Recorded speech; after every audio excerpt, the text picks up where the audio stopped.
সঙ্গে বৃষ্টি ধরে এসেছে, পুজোর ছুটিও চলে আসছে। এই সময় প্ল্যান করে নিতে হবে কোথায় বেড়াতে যাবেন। যদি আপনি প্রকৃতি প্রেমী হন তাহলে আপনার ডেস্টিনেশন হতে পারে রায়মাটাং ডিপো। পাহাড়ের আঁকা বাঁকা সরু পথ পেরিয়ে প্রবেশ করতে হয় এই গ্রামে। হাতে 2 ঘন্টার সময় নিয়ে ট্রেকিং করেই গ্রামে পৌঁছলেই মিলবে শুধু দূষণহীন বাতাস।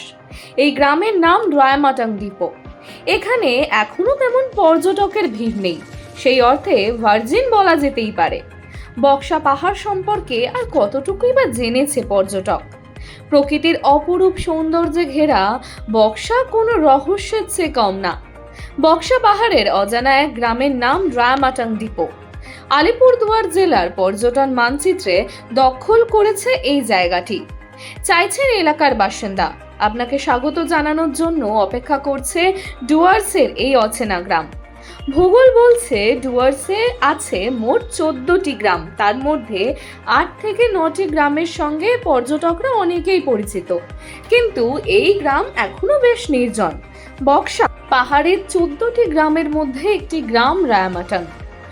বক্সা গ্রামের লেপচাখা, টাসিগাঁও, চুনাভাটের মতো স্থানগুলো পর্যটকদের জানা থাকলেও রায়মাটাং ডিপো গ্রামটি এখনো পর্যটকদের কাছে অজানা থেকে গেছে। এখানে প্রকৃতি নিজেকে উজাড় করে সাজিয়েছে। ডুকপা জনজাতির বাস এই গ্রামে। রয়েছে 2টি ব্লু হোমস্টে।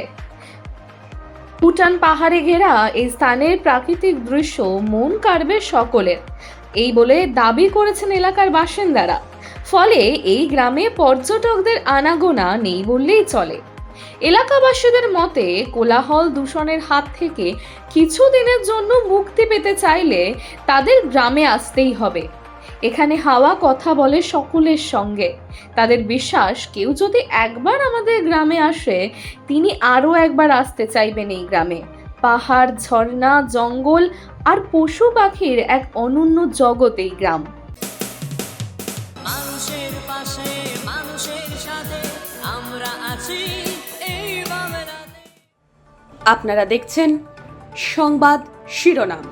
দেখলেন তো অনেক কিছু, এবার দেখুন নতুন কিছু।